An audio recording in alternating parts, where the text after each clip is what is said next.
أعوذ بالله من الشيطان اللعين الرجيم بسم الله الرحمن الرحيم الحمد لله رب العالمين والصلاة والسلام على أشرف الأنبياء والمرسلين وشفيع المذنبين بالقاسم محمد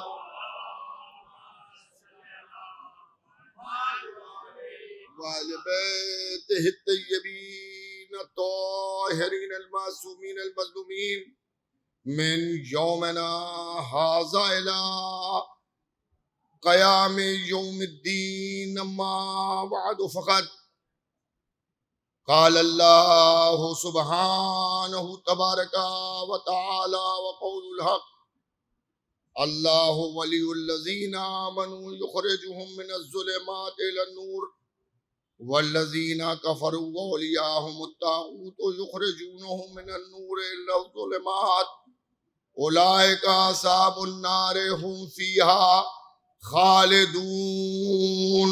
صلوات بھیجیے گا محمد.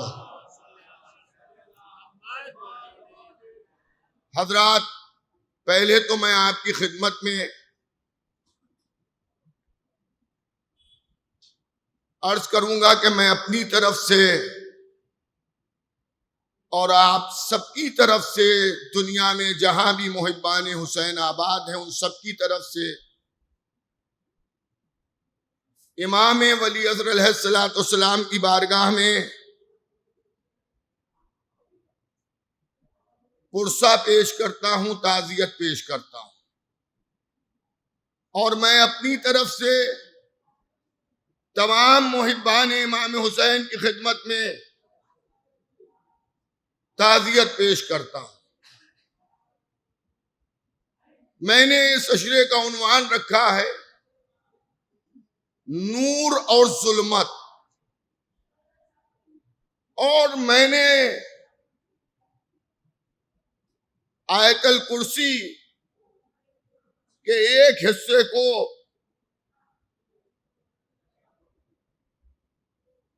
آغاز مجلس کے لیے منتخب کیا ہے، جس کا اجمالی ترجمہ یہ ہے کہ اللہ ولی ہے، یعنی سرپرست ہے ان لوگوں کا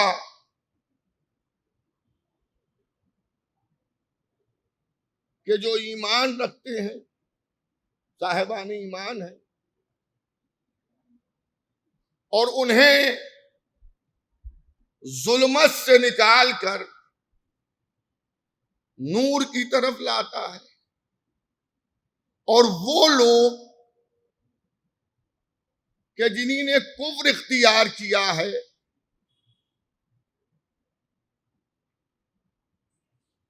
ان کا رہبر، ان کا سرپرست شیطان ہے، جو انہیں نور سے نکال کر ظلمت میں لاتا ہے،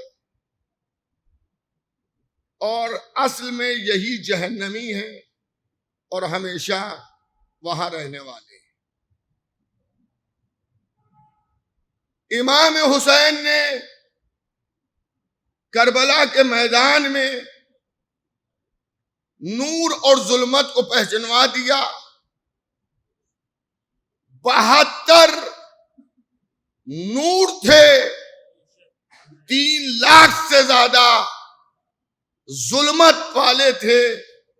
یہی وجہ ہے کہ تعداد میں ظلمت زیادہ تھی، تعداد میں نور کم تھا، مگر جو نور تھا وہ 1400 برس بعد بھی آج چمک رہا ہے.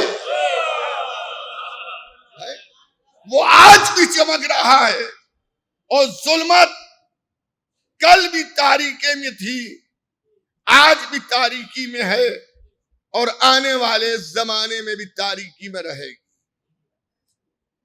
نور اور ظلمت کی لڑائی بہت پرانی ہے. نور اور ظلمت کا فساد کوئی نیا نہیں ہے. نور اور ظلمت کی لڑائی اس وقت سے شروع ہوئی کہ جب اللہ نے حضرت آدم کا پتلا بنایا. اور کیا کہنا، اپنے دونوں ہاتھوں سے اللہ نے آدم کے پتلے کو تیار کیا. جب ظلمت کا رہنما ابلیس اس پتلے سے عداوت رکھتا ہے اور اس کے سامنے سجدہ کرنے سے انکار کرتا ہے، تو اللہ یہ کہہ رہا ہے کہ جسے میں نے اپنے دونوں ہاتھوں سے بنایا اس کے سامنے سر جھکانے سے تجھے کس نے روک دیا؟ اب میں شیعہ نظریے کے اعتبار سے عرض کر رہا ہوں کہ ہمارے یہاں اللہ کا جسم نہیں ہے، جسمانیت نہیں ہے، وہ ایک نور ہے، اور ایسا نور ہے کہ قوت پرواز جہاں تک پہنچ بھی نہ سکے. تو جو قرآن میں اللہ یہ کہہ رہا ہے کہ جسے میں نے اپنے دونوں ہاتھوں سے بنایا، تجھے کس نے اس کے سجدے سے روک دیا؟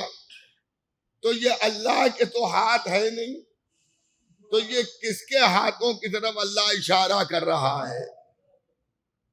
قسم خدا کی یہ مسئلہ الجھا رہتا اور صبح قیامت تک حل نہ ہوتا اگر میرا مولا برسر منبر یہ نہ کہتا کہ میں وہ ہوں کہ جس نے اپنے دونوں ہاتھوں سے خمیر آدم گوندھا.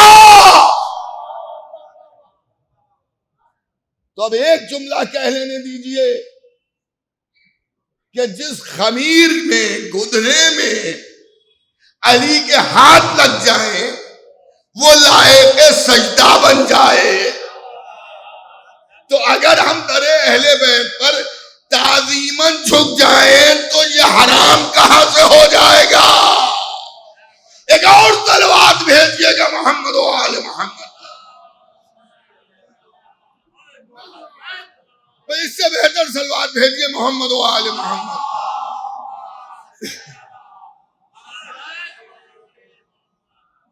عزیزان گرامی، تو نور و ظلمت کا فساد شروع ہوا. آدم نور کے نمائندے بن کے ابھرے، شیطان ابلیس خبیث یہ ظلمت کا نمائندہ بنا، اور اس نے آدم کے سجدے سے انکار کیا. اللہ نے جب اس سے پوچھا انکار کا سبب، تو اس نے ایک بات کہی کہ تو نے مجھے آگ سے بنایا ہے اور آدم کو خاک سے بنایا ہے، تو میں خاک کے سامنے کیسے سر جھکا دوں؟ جبکہ آدم خاک سے خالی نہیں بنے تھے. آدم کے پتلے میں خاک بھی شامل ہے، پانی بھی شامل ہے، ہوا بھی شامل ہے، اور آگ بھی شامل ہے. یہ چار چیزیں جناب آدم کے پتلے میں موجود ہیں: ہوا، پانی، آگ اور مٹی. مگر اسے ان تینوں پر اعتراض نہیں ہے. نہ آگ پر اعتراض ہے، نہ ہوا پر اعتراض ہے، نہ پانی پر اعتراض ہے. اسے اعتراض ہے مٹی پر.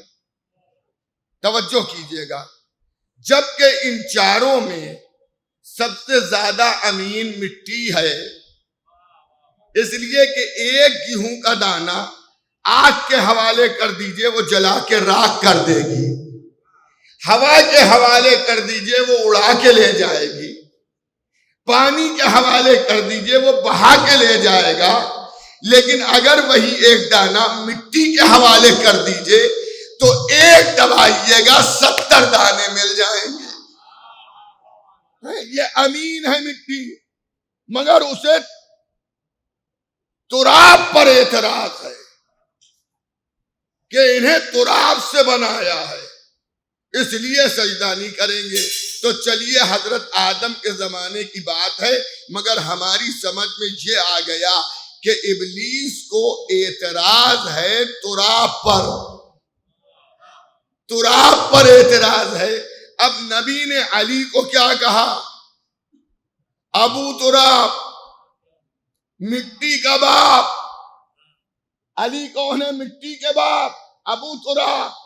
تو مزاج ابلیسیت سمجھ لیجئے کہ وہ کل کا ابلیس تھا جو تراب پر اعتراض کر رہا تھا، آج کا ابلیس ابو تراب پر اعتراض کرتا ہے۔ ایک صلوات اور بھیجیے گا محمد و آل محمد۔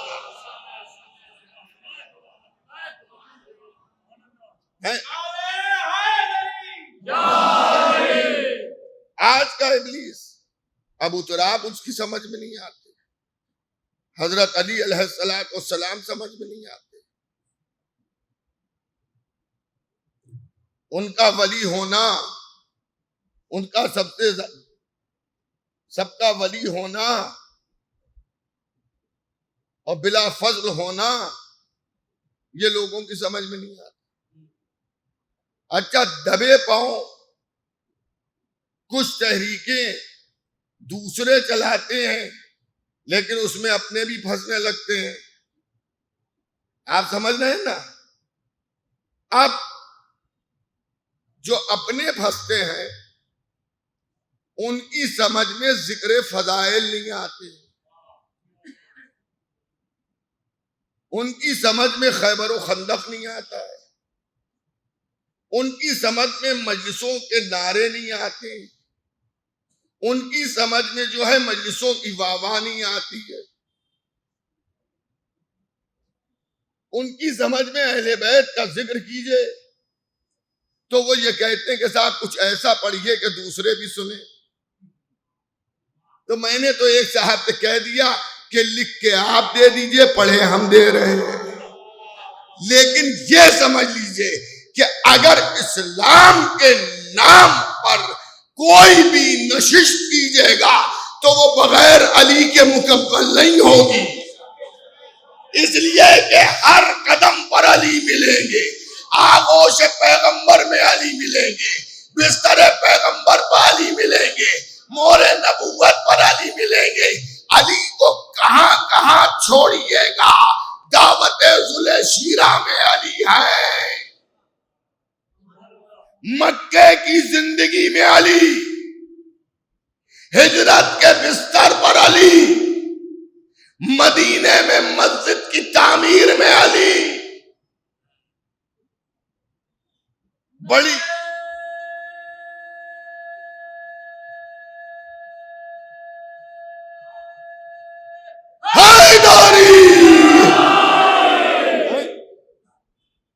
بڑی بڑی جنگوں میں علی،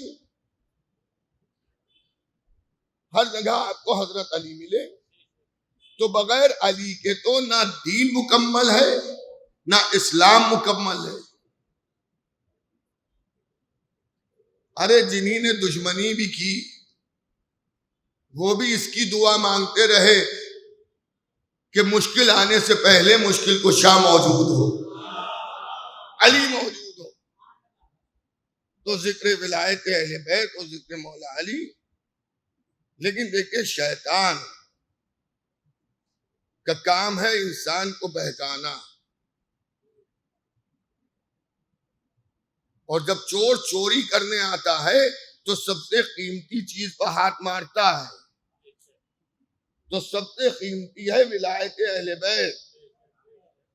تو وہ آگے پہلی کوشش یہ کرتا ہے کہ اسے ولایت سے منحرف کر دو، اس کو ولایت سے دور کر دو، جب اس کے دل میں آل محمد کی ولایت ہی نہیں رہے گی تو پھر یہ پڑھتا رہے نمازیں، رکھتا رہے روزے، دیتا رہے زکات، کرتا رہے حج، اللہ کی بارگاہ میں کوئی عمل قابل قبول ہی نہیں ہے، اس لیے کہ اجر رسالت میں محبت اہل بیت کو اللہ نے قرار دیا۔ تو بہرحال لڑائی پرانی ہے نور و ظلمت کی، لیکن نور کہیں ہارا نہیں، نور کہیں ہارا نہیں۔ حضرت آدم زمین پہ آئے تو دو بیٹے حابیل و قابیل، حضرت حابیل اور حضرت حابیل اور قابیل، آدم کے ایک بیٹے پر قابیل پر شیطان مسلط ہو گیا، وہ ظلمات کا امیر بن گیا۔ حضرت حابیل جو تھے وہ نور کے رہبر رہے،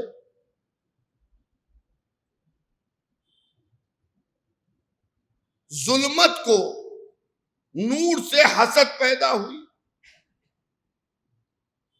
حسد بھی اس لیے پیدا ہوئی کہ اللہ نے امتحاناً نذر کا حکم دیا، تو حضرت حابیل کے پاس دمبے تھے، انہوں نے ان دمبوں میں سے جو سب سے اچھا دمبا تھا اسے اللہ کی راہ میں نذر کیا۔ قابیل کاشتکاری کر رہا تھا، یوں اس نے بویا تھا، اس نے سڑی گلی مری بالیاں اللہ کی راہ میں پیش کی۔ جب ایسا ہوا تو اس زمانے میں نذر کے قبول ہونے کا طریقہ یہ تھا کہ آسمان سے ایک شعلہ آتا تھا اور جو نذر قبول ہوتی تھی اسے اٹھا کے لے جاتا تھا۔ تو حضرت حابیل کی نذر کو اللہ نے قبول کیا اور اس دمبے کو اللہ نے آسمان پر اٹھا لیا۔ تو یہ جو ظلمت والا تھا اس کو نور سے حسد ہوئی کہ ان کی نذر قبول ہو گئی، ہماری نذر کیوں نہیں قبول ہوئی؟ چلیے ٹھہریے، ایک چیز اور مل گئی، بالخصوص نوجوان سنے سے ایک چیز کا جواب اور مل گیا۔ کبھی کبھی لوگ یہ کہتے ہیں کہ یہ ٹھگوسلے کہاں سے آ گئے، یہ نظر و نیاز کہاں سے آ گیا، یہ نظر و نیاز کہاں سے آ گئی؟ ارے یہ نظر و نیاز کا معاملہ حضرت حابیل اور قابیل کے زمانے سے ہے۔ حابیل والے نظر دلاتے ہیں، قابیل والے بدعت کا فتویٰ لگاتے ہیں۔ ایک اور تلوار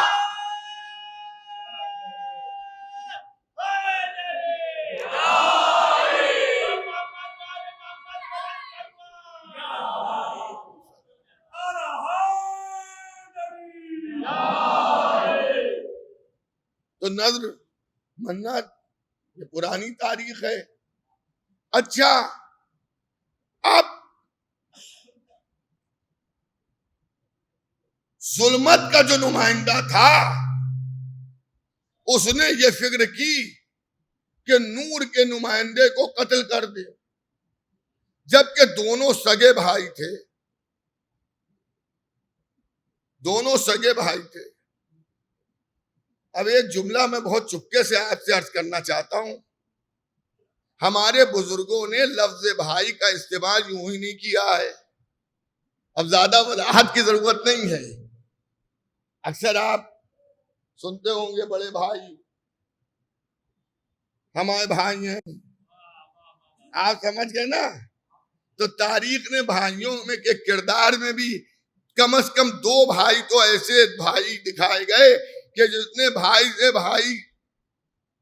نے بھائی سے دغا کی. ایک حابیل اور قابیل کے واقعے میں قابیل نے حابیل کو قتل کیا اور یوسف کے بھائیوں نے حضرت یوسف کو کنویں میں ڈھکیل دیا. تو ہر بھائی قابل اعتماد بھی نہیں ہے.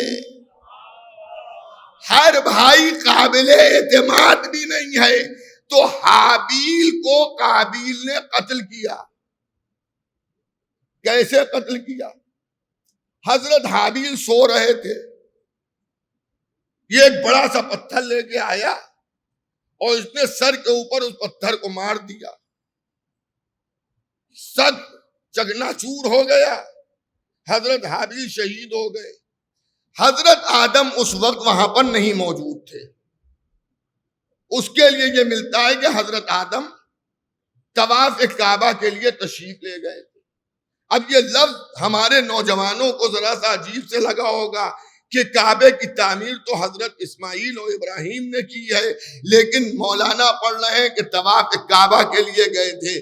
تو آپ کو یہ معلوم ہے کہ کعبہ یہ جدید تعمیر تھی جو حضرت ابراہیم اور اسماعیل نے کی ہے، ورنہ کعبے کا وجود حضرت آدم کے زمانے سے ہے. کعبے کا وجود حضرت آدم کے زمانے سے. وہ میرا موضوع نہیں ہے، میں اس کی تفصیلات میں نہیں جا رہا ہوں. لیکن کعبہ اس زمانے میں بھی تھا. وہ چاہے ایک خیمے کی شکل میں ہو، کہ پتھر کی شکل میں حضرت ابراہیم اور حضرت اسماعیل نے بنایا، جو آج شکل ہے اس کے بعد تبدیل بھی ہوتی رہی شکل. تو عزیزان گرامی، جب حضرت حابیل کا قتل ہوا تو پہلی مرتبہ حضرت آدم نے زمین کو ہلتے دیکھا، سورج کو گہن لگتے دیکھا، آسمان کو سرخ دیکھا. تو حضرت آدم گھبرائے اور انہیں نے اللہ کی بارگاہ میں عرض کی کہ پالنے والے، یہ کیا ہو رہا ہے کہ زمین ہل رہی ہے، زلزلہ جسے ہم کہتے ہیں، اور یہ سورج کو گہن لگے، یہ ہوا کیا؟ تو پروردگار عالم نے انہیں باخبر کیا کہ آدم یہ اس لیے ہوا کہ تمہارے ایک بیٹے نے دوسرے بیٹے کو قتل کر دیا. توجہ کیجیے گا، ایک بیٹے نے تمہارے دوسرے بیٹے کو، بھائی نے بھائی کو قتل کر دیا. حضرت آدم وہاں سے چلے. اب جو حضرت آدم چلے تو وہاں پہنچے. اچھا، قابیل نے قتل کے جرم کو چھپانے کے لیے کیا یہ کہ حضرت حابیل کو دفن کر دیا. وہ پورا واقعہ ہے، اس پورے واقعے کو مجھے نہیں عرض کرنا ہے. دفن کر دیا. تو حضرت آدم جب آئے تو حضرت آدم نے اس سے پوچھا کہ قابیل سے پوچھا کہ حابیل کہاں ہے؟ تو اس نے یہ کہا کہ مجھے نہیں معلوم. تو حضرت آدم نے کہا دیکھ، سچ سچ بتا دے، میرے پروردگار نے مجھے سب بتا دیا ہے. میرے پروردگار نے مجھے سب بتا دیا ہے. تو اس نے نشان قبر بتایا. اس وقت تک زمین خون کو پانی کی طرح سے پی جاتی تھی. تو جہاں پہ مرڈر ہوا تھا، حضرت آدم نے زمین پر ایک ٹھوکر ماری اور کہا کہ تو نے مظلوم کے خون کو پی گئی، اور اللہ سے دعا کی. تو اس دن سے خون بہتا تو ضرور ہے مگر زمین میں پانی کی طرح سے جذب نہیں ہو جاتا ہے. اس کا نشان تھوڑے دن تک باقی رہتا ہے. اب عالم اسلام اگلی داستان سنیں. حضرت آدم حابیل کی قبر پر بیٹھے اور روئے. خالی روئے نہیں، اپنے سگے بیٹے جو قاتل ہے قابیل، اس پر لعنت کی. اب میں گھر والوں سے ایک بات کہہ رہا ہوں، اپنوں سے، کہ جو یہ کہتے ہیں کہ لعنت سے کیا فائدہ، یہ لعنت کیا ہے؟ دیکھیے لعنت جو ہے وہ پورے سے علیحدگی کا اعلان بھی ہے، اور اللہ سے یہ دعا بھی ہے کہ اس کے اوپر رحمت نازل کرنا روک دے۔ آپ سمجھ گئے؟ لعنت جو ہے وہ کیا ہے؟ کوئی گالی نہیں ہے۔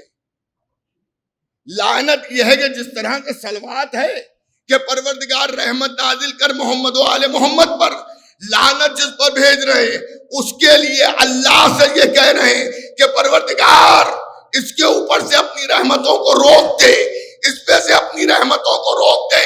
تو میں تو ایک ہی بات عرض کروں گا، تعلقات تو آپ کے بھی اللہ سے اچھے ہیں، ہم کہہ رہے ہیں رحمتوں کو روک دے۔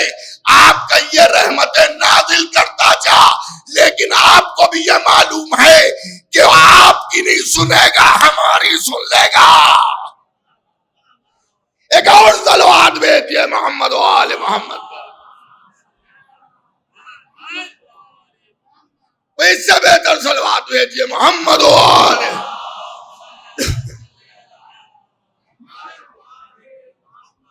آپ اس مسئلے کو سنیے، سمجھیے۔ میری تو سمجھ میں بھائی یہ چیز نہیں آتی ہے کہ اب تو یوٹیوب کا زمانہ ہے۔ اردو میں ایک محاورہ بولا جاتا ہے، بی مینڈکی کو بھی زکام ہو گیا۔ سمجھ گیا؟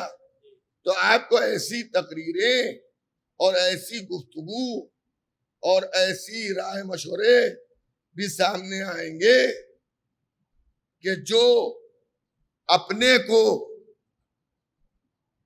اماموں سے بھی افضل سمجھ رہے ہیں۔ آپ توجہ کیجئے گا میری بات۔ امام حسین 12 اماموں میں کس نمبر پہ تھے؟ جی تیسرے۔ تیسرے امام حضرت امام حسین علیہ السلام۔ امام کتنے ہیں؟ 12 ہیں۔ سن رہے ہیں بہت غور سے آپ، اور جواب بھی آپ آواز بلند دیجئے۔ امام حسین ہے تیسرے امام، اور امام معصوم ہے کل 12۔ تو 12 میں سے 3 گھٹائیے، کتنے بچے؟ 9 بچے۔ بھائی آخری امام تو ہے نہیں امام حسین کہ کسی معصوم کی سیرت نہ ہو۔ آج ہمارے جیسے لوگ عزاداری کا مقصد بیان کرتے ہیں، اور وہ یہ کہتے ہیں عزاداری کا مطلب یہ ہے، عزاداری کا مطلب یہ ہے، عزاداری کا مطلب یہ ہے۔ میں یہ کہتا ہوں عزاداری کا مقصد کیا ہے یہ امام سجاد بتائیں گے، امام باقر بتائیں گے، امام صادق بتائیں گے، امام موسیٰ ابن جعفر بتائیں گے، امام علی رضا بتائیں گے، امام محمد التقی بتائیں گے، امام علی النقی بتائیں گے، امام حسن عسکری بتائیں گے، قائم آل محمد بتائیں گے۔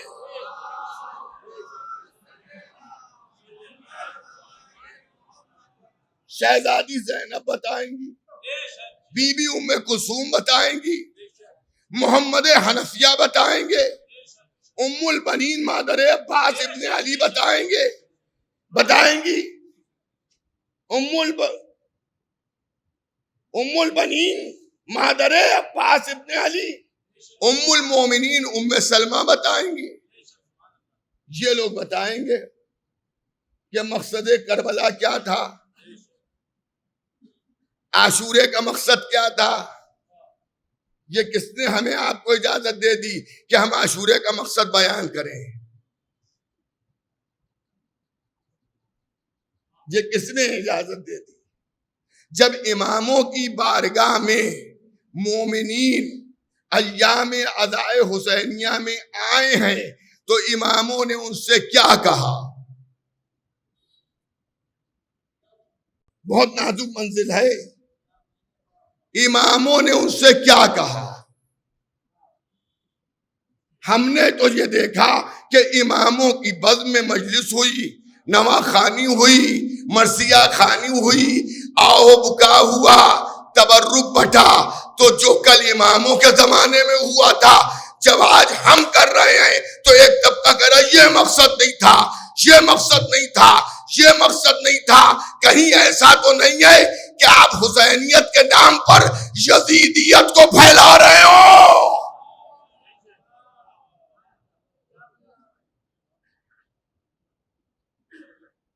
کسی کا کوئی مرتا ہے تو آپ اس کے مقصد کو پوچھتے ہیں بیٹے سے کہ اس مقصد پہ رو۔ کوئی بچہ یتیم ہوتا ہے تو اسے مقصد کی تعلیم دی جاتی ہے، محبت رلواتی ہے، محبت رلواتی ہے۔ تو جب محبت رلواتی ہے تو اس کا کوئی قانون نہیں ہے، جس سے محبت ہو جاتی ہے وہ اس پر روتا ہے۔ تو حضرت آدم روئے، کس پر روئے؟ مقتول پر جو قتل کیا گیا تھا۔ لعنت کس پر بھیجی؟ قاتل پر بھیجی۔ چلیے ایک بات اور طے ہو گئی، اگر آپ آدمی ہیں، آپ اگر حضرت آدم کی نسل میں ہیں تو یہ چیز آپ میں بھی آنا چاہیے ہے کہ مقتول کا ماتم کیجئے، قاتل پر لعنت کیجئے۔ ایک اور صلوات بھیجئے محمد و آل محمد پر۔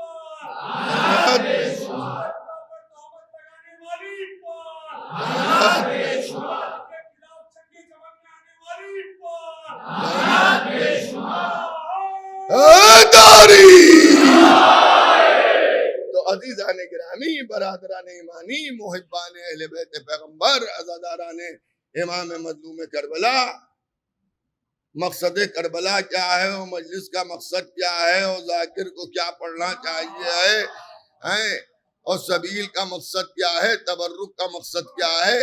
میں یہ پوچھتا ہوں کہ لفافہ لینے کا مقصد کیا ہے؟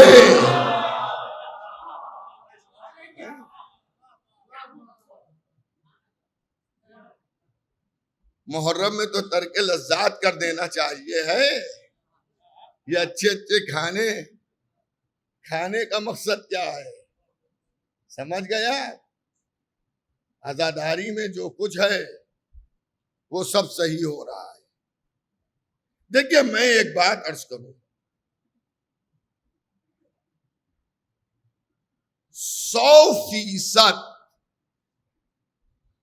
جب رسول اللہ کے زمانے میں صحیح نہیں تھے، مولا علی کے زمانے میں 100% صحیح نہیں تھے، امام حسن امام حسین ہمارے 12 اماموں کے زمانے میں 100% جب صحیح نہیں تھے، تو اس غیبت کبریٰ میں آپ کہاں سے توقع لگا رہے ہیں کہ 100 کے 100 صحیح ہو جائیں؟ 100 کے 100 صحیح ہوں گے، مگر آپ انتظار کرتے رہیے جب آپ کے زمانے کا امام آ جائے گا تب 100 کے 100 صحیح ہو جائیں گے۔ ان کے زمانے میں، ان کی دور حکومت میں سب حق ہوگا، لیکن جب ابھی تک کسی معصوم کے زمانے میں بھی سب صحیح نہیں تھے، تو اس زمانے میں آپ یہ توقع کیوں لگا رہے ہیں؟ 10,000 کے مجمع میں اگر 2 نوجوان عزاداری کے نام پر کچھ غلط کر رہے ہیں تو پہلے تو اس کی تحقیق کیجئے کہ وہ اپنوں میں سے ہیں یا غیروں میں سے ہیں۔ پہلے تو یہ معلوم کیجئے کہ وہ شیعہ ہیں بھی یا نہیں ہیں. جب یہ معلوم ہو جائے کہ وہ شیعہ ہیں تو پھر ہمارا فرض یہ بنتا ہے کہ ہم ان کی اصلاح کریں. لیکن یہ فرض ہمارا نہیں ہے کہ 10,000 میں سے 2 خراب ہو جائیں تو ہم باقی کو بھی خراب کہنے لگیں. آئے ہائے توجہ کیجئے گا, ہم باقی کو بھی خراب کریں. عزاداری میں تو یہ ہو رہا ہے. ارے جو 2 غلط کر رہے ہیں آپ ان 2 کی بات کیجئے. جو 2 غلط کر رہے ہیں ان 2 کی بات کیجئے. اور اگر واقعاً وہ امام حسین کے نام پر غلطی کر رہے ہیں تو ان کی اصلاح کا طریقہ یہ نہیں ہے کہ ہم مجلس میں ان کے خلاف پڑھیں, بلکہ ان کی اصلاح کا طریقہ یہ ہے کہ آپ زحمت کر کے ان کے گھر جائیے اور جا کے ان سے کہیے اے محب امام حسین, اے امام حسین کے عزادار, خدا تمہیں سلامت رکھے, عزاداری کی رونق ہو. لیکن کل مجلس میں جو تم نے یہ کیا تھا وہ بیٹا شرعی طور پہ صحیح نہیں تھا. مولا حسین کے حساب سے وہ صحیح نہیں ہے. تو کیا تم مولا حسین کی مخالفت کرو گے؟ میں 100% یہ کہتا ہوں کہ اگر وہ محب امام حسین ہے, بھولے چوکے کوئی غلطی کر بیٹھا ہے تو وہ توبہ کرے گا. مجھے معلوم نہیں تھا, آپ کا شکریہ. لیکن اگر آپ نے بھرے مجمع میں اسے ذلیل کر دیا تو پھر وہ ضدیا جائے گا. سمجھ گیا؟ دیکھیے جتنی بھی عزاداری ہو رہی ہے وہ سب ہمارے بزرگ علماء کی نگرانی میں شروع ہوئی ہے. اس میں کوئی غیر شرعی عمل نہیں ہے. سب امام حسین کی خوشنودگی کے لیے ہے اور سب جائز ہے, سب حلال ہے. اچھا, ایک طبقہ ایسا ہے کہ جو عزاداروں کی برائیوں ہی کو خالی ڈھونڈتا ہے, خوبیوں کو نہیں ڈھونڈے گا, وہ برائیوں کو ڈھونڈے گا کہ بس وہ عیب کوئی مل جائے تو ہم اس عیب کو پڑھنے بیٹھ جائیں. خدا نہ کرے روز محشر عزاداروں کی برائیوں کو ڈھونڈنے والوں کی برائیاں اگر حسین نے ڈھونڈ لی تو پھر کہیں کا نہ رہے گا. ایک اور صلوات بھیج دیجئے محمد و آل محمد پر.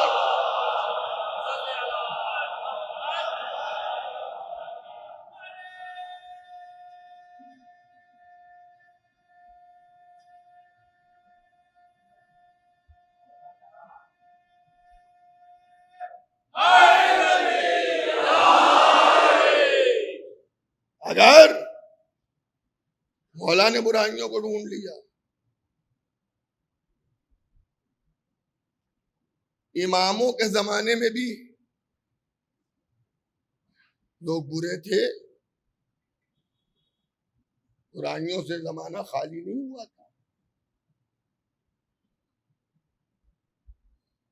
عزیزان گرامی, تو لوگوں کی برائیاں نہ دیکھیے.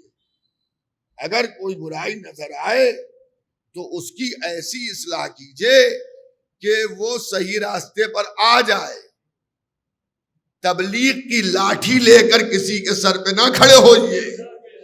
اخلاق اہل بیت کی تعلیمات لے کے تبلیغ کیجئے. حسن حسین امام ہیں, معصوم ہیں, نواسہ رسول ہیں, علی و فاطمہ کے فرزند ہیں, جوانان جنت کے سردار ہیں. مگر اگر بوڑھا غلط وضو کر رہا ہے تو اس سے یہ نہیں کہہ رہے بڈھے اتنا بوڑھا ہو گیا وضو کرنا نہیں آتا, بلکہ فرما رہے میں وضو کر رہا ہوں, ذرا تم دیکھو صحیح ہے یا غلط. اور اب جو وضو فرمایا تو بوڑھے کو محسوس ہوا کہ ان کے وضو میں میرے وضو میں فرق ہے. مگر بوڑھا تھا, عقل کا مضبوط تھا, اس نے ہاتھ جوڑے, کہ فرزندان رسول آپ سے غلطی کا امکان نہیں ہے، مجھ سے غلطی ہوئی ہے، آپ کی اصلاح کا شکریہ۔ آپ سمجھ رہے نہیں سمجھ رہے؟ تو تبلیغ اس طرح سے ہوتی ہے۔ کوڑا دوسروں کی یہاں پھینکنے سے تبلیغ نہیں ہوتی ہے، سیرت تو یہ کہ اپنے اوپر کوڑا پھینکوایا اور پھر اسے مسلمان بنایا۔ آپ سمجھ رہے نہیں سمجھ رہے؟ مقصد عزاداری کیا ہے؟ میں تو یہ سمجھتا ہوں، جو میں سمجھا، میں معصوم نہیں ہوں، مجھ سے غلطی کا بھی امکان ہے، میری سمجھ قرآن کی آیت نہیں ہے، لیکن اگر آپ اسے غلط سمجھ رہے ہیں تو اسے استدلال کے ذریعے ثابت کیجئے۔ مقصد عزاداری ہے غدیر کے قول کو عام کرنا۔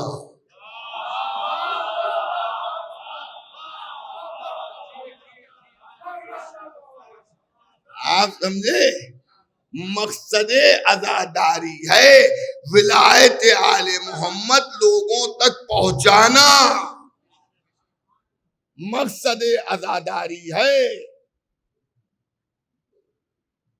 علی کی ولایت پہنچانا۔ آپ کہیں گے اس کے اوپر دلیل آپ پاس کیا ہے؟ میرے پاس دلیل یہ ہے کہ جب مولا حسین نے کربلا میں جب سب قتل کر دیے گئے تھے تو مولا حسین نے کیا فرمایا؟ عمر سعد ذرا باہر نکل کے آ۔ حسین کی آواز میں وہ گرج تھی، وہ زور تھا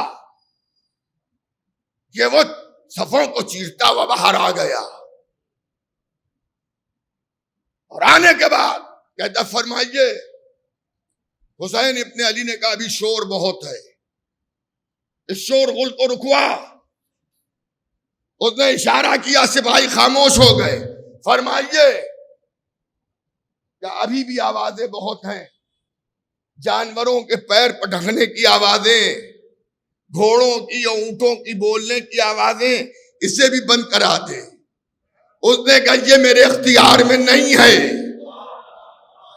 یہ میرے اختیار میں نہیں ہے۔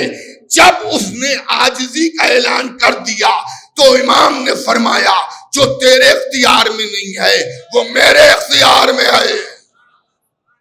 مولا نے ایک اشارہ کیا، اسلحے کی آوازیں رک گئیں، جو لوہا لڑ رہا تھا آپس میں وہ آوازیں رک گئیں۔ جس گھوڑے نے اپنا پیر اٹھایا تھا اب اس کی یہ مجال نہ تھی کہ وہ زمین پر رکھتا، اب اس کی یہ مجال نہیں تھی کہ وہ زمین پر رکھتا۔ جب موت کا سناٹا چھا گیا تو ایک مرتبہ امام حسین نے فرمایا کہ اتنا بتا دے کیا میں نے حلال کو حرام کر دیا؟ اس نے کہا نہیں۔ حرام کو حلال کر دیا؟ کہا نہیں۔ کہا پھر مجھ سے لڑ کیوں رہا ہے؟ سنیے کربلا کی لڑائی کا مقصد کیا تھا، پھر مجھ سے کیوں لڑ رہا ہے؟ یزید کے لشکر کا کمانڈر ان چیف کہتا ہے، عمر سعد ملعون کہتا ہے ہم آپ کے باپ کی عداوت میں لڑنے آئے ہیں۔ دشمن کہہ رہا ہے کہ ہم علی کی عداوت میں آئے ہیں، دوست کہہ رہے ہیں ارے دشمن سے بھی ہاتھ ملا لو۔ آئے ہائے ہائے ہائے ہائے ہائے، توجہ کریے گا، عزیزان گرامی کو کہہ رہا ہے کہ ہم علی کی عداوت میں آئے ہیں۔ تو کربلا کی لڑائی علی کی محبت اور علی کی عداوت میں ہوئی ہے۔ 72 علی کی محبت میں جمع ہوئے تھے. 3 لاکھ کا لشکر مولا علی کی عداوت پہ جمع ہوا تھا، لیکن ان 72 نے اس 3 لاکھ کے لشکر کو ایسی مات دی کہ آج بھی حسین حسین ہو رہا ہے. یزید کا کوئی نام لیوا نہیں ہے. یزیدی کھل کے یزید کا فیور نہیں کرتے. یزیدی حسینی بن جاتے ہیں. ہم بھی حضرت حسین کو مانتے ہیں، مگر یہ بزرگوں کی لڑائی ہے، اس میں ہماری خاموشی صحیح ہے، ہمیں اس میں کچھ نہیں بولنا چاہیے. ارے ہم تو روز محشر اللہ سے شکایت کر بیٹھیں گے کہ پالنے والے، بھیجنے والا تو تھا، تو نے ہمیں اتنا لیٹ کیوں بھیجا؟ اسی زمانے میں بھیجتا کہ جس زمانے میں جو کرو چلے گا.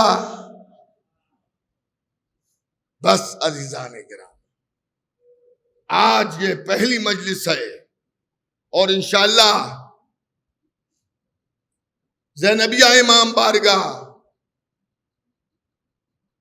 میں 9 محرم تک انجمن علمداریہ اعظم گڑھ کی جانب سے ٹھیک 10 بجے مجلس شروع ہو جائے. آپ سے گزارش ہے کہ پابندی وقت کا خیال کر کے تشریف لائیں. 10 بجے سے آپ تشریف لے آئیں. میں تو 10 بجے شروع کر دوں گا. 10 آدمی ہوں گے 10 آدمیوں میں شروع کر دوں گا. 10,000 ہوں گے 10,000 میں شروع کر دوں گا. علی کا ذکر کسی کا محتاج نہیں ہے. ہم علی کے در کے محتاج ہیں. اگر اکیلا بھی پڑھنا پڑے یہ تو کہتے تھے، مگر چلیے عملی صورت بھی ہو گئی. 2 سال جب کووڈ-19 زور پہ تھا تو اکیلے بیٹھ کے کیمرے کے آگے پڑھی ہے مجلس، اکیلے بیٹھ کے پڑھی ہے. میں کہتا تھا کہ اکیلے بیٹھ کے بھی پڑھیں گے تب بھی وہی ثواب ملے گا، ہزاروں بیٹھ کے سنیں گے تب بھی ثواب ملے گا. بس عزاداروں، آج میرا دل اس مجلس میں یہ چاہ رہا ہے کہ ان 2 یتیم بچوں کا ذکر کر دیا جائے کہ جو دیپا جائے کربلا میں ہیں. آپ سمجھ گئے، آپ زانو پیٹنے لگے، آپ کی آوازیں بلند ہونے لگی.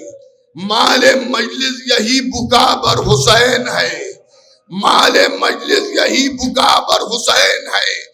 تقریباً 50 منٹ مجھے پڑھتے ہوئے ہو گئے، لیکن اگر آپ مجھ سے پوچھئے تو میں کہوں گا مجلس اب شروع ہو رہی ہے، مجلس اب شروع ہو رہی ہے، اس لیے کہ فاطمہ آ رہی ہے.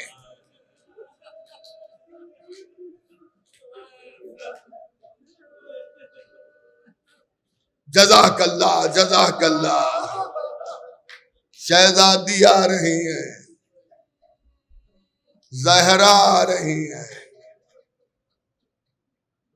بی بی آ رہی ہیں. ایک کی عمر 8 سال ہے، ایک کی عمر 9 سال ہے، اور بعض کتابوں میں ہے کہ ایک کی عمر 8 سال ہے، ایک کی عمر 7 سال ہے. 8 سال 9 سال یا 7 سال عزاداروں یہ کوئی بڑی عمر نہیں ہے. یہ عمر وہ ہوتی ہے کہ جب بچہ باپ کے ساتھ چلتا ہے تو باپ ہاتھ پکڑ کے چلتا ہے. لیکن کوفے کے یہ 2 یتیم جو سفیر حسین مسلم ابن عقیل کے یتیم ہیں، اے عزادارو کوفے میں قید خانے میں ہیں، اور جب ان بچوں کو پیغام رہائی مل گیا دروغہ زندان نے دروازے کھول دیے۔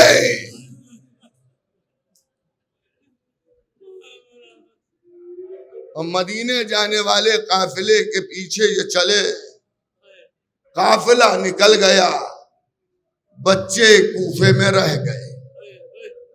عزاداروں، صبح نمودار ہوئی، بچے اپنی جان بچانے کے خاطر ایک کھجور کے درخت پر جا کے بیٹھ گئے۔ بڑے بھائی نے چھوٹے بھائی کو سہارا دیا۔ ایک مومنہ پانی بھرنے کی غرض سے جب نہر پر آئی تو اسے محسوس ہوا کہ دو چاند چمک رہے ہیں، تو اس نے سر کو اٹھا کے دیکھا تو دیکھا دو بچے گلے میں باہیں ڈالے کھجور کے درخت سے لپٹے ہوئے ہیں۔ مومنہ نے سوال کیا، اے بچوں کون ہو تم؟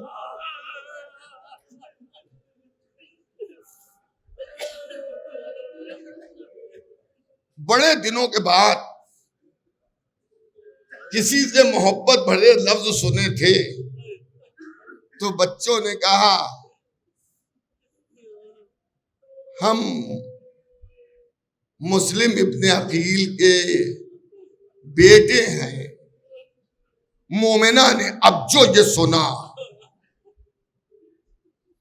تو اس کی شہزادی جو تھی وہ بھی مومنہ تھی، اس نے جا کے کہا رے قیامت ہو گئی، مسلم کے فرزند جو ہیں وہ فلاں درخت پر بیٹھے ہوئے ہیں۔ مومنہ دوڑتی بھی آئی، اے بچوں تمہیں تمہارے باپ کا واسطہ نیچے اتر آؤ۔ ارے بچے نیچے اتر آئے، مومنہ اپنے گھر لے گئی، دسترخوان لگایا، بچوں نے کہا میرے لیے مصلی کا انتظام کر دو۔ ارے جن پر نماز واجب بھی نہ تھی انہوں نے نماز کو ادا کیا۔ ارے بچے ایک حجرے میں سو گئے۔ اگر آپ صاحب اولاد ہیں تو برداشت نہ کر سکیے گا، بچے حجرے میں سو گئے۔ اس مومنہ کا شوہر حارث ملعون تھا جو دشمنان اہل بیت میں سے تھا۔ آج رات بڑی دیر سے آیا تو اس کی زوجہ نے پوچھا، حارث اتنی دیر کہاں میں ہو گئی، کیا تجھے نہیں معلوم پسران مسلم قید سے فرار کر گئے ہیں؟ عبید اللہ ابن زیاد نے زندہ یا مردہ لانے پر انعام رکھا ہے۔ میں پورے دن ڈھونڈتا رہا، مجھے نظر نہیں آئے۔ اب کل صبح پھر میں جاؤں گا تاکہ بڑا انعام ملے۔ مومنہ کا دل ہلنے لگا، ارے بچے تو اسی کے گھر میں موجود ہیں۔ عزادارو، رات میں بچوں نے اپنے باپ کو خواب میں دیکھا کہ مسلم آئے ہیں، کہہ رہے ہیں بیٹوں گھبرانا نہیں، ارے میں تمہیں لینے آیا ہوں۔ عزادارو، بچوں کی آنکھ کھل گئی، سسک سسک کے رونے لگے۔ حارث نے اب جو آواز سنی حجرے میں گیا، بچوں کو دیکھا، ارے رخسار پہ تماچا۔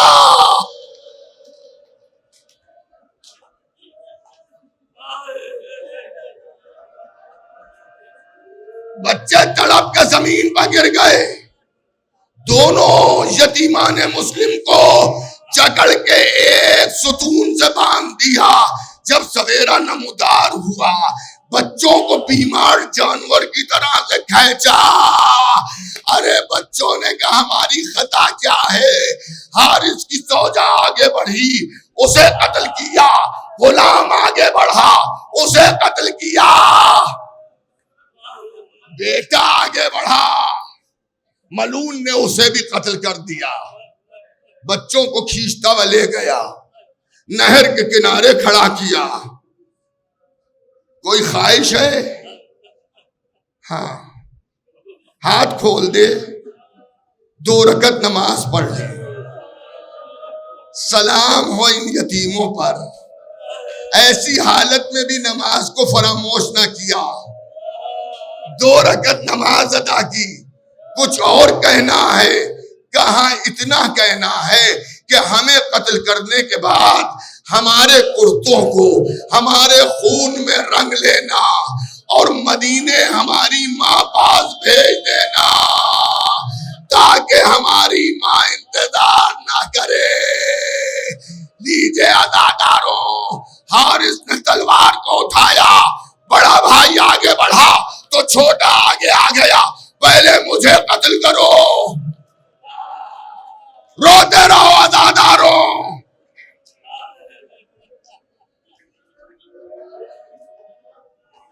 جہاں جہاں چینلوں کے ذریعے مجلس سنی جا رہی ہے، اب سر کو جھکا کے سنیے گا۔ اگر رونا نہ آئے تو رونے والے کی صورت بنا لیجیے گا۔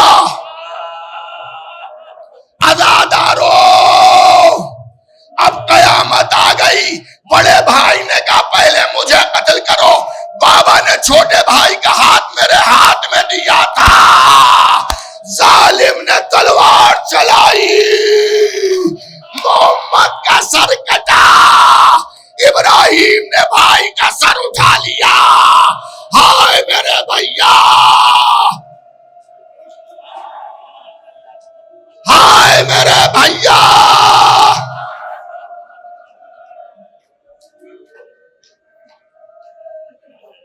ظالم نے لاشے کو نہر میں ڈالا۔ روایت میں ہے کہ میت پانی پر رکی رہی۔ جب چھوٹے بھائی کا لاشا نہر میں ڈالا گیا تو بڑا بھائی آگے بڑھا، دونوں لاشیں بغل گیر ہوئے۔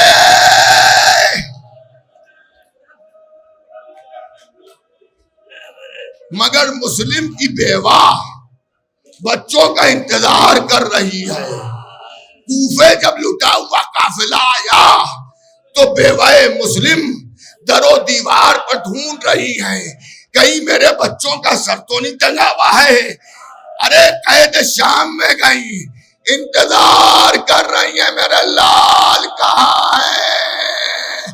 بس ختم ہو گئی مجلس، پیٹو سرو سینہ، کرو ماتم، واہ حسینہ، واہ حسینہ۔ لٹا ہوا قافلہ واپس آیا۔ ارے ایک دن بیوہ مسلم چیخنے لگی، ارے میرے بیٹے آ گئے، ارے میرے بیٹے آ گئے، ارے لہو کی خوشبو آ رہی ہے، کسی نے تک قلباب کیا۔ ارے تو لہو سے بھرے کرتے، ماں لپٹ گئی۔ ہائے حسین، ہائے حسین، ماتم حسین۔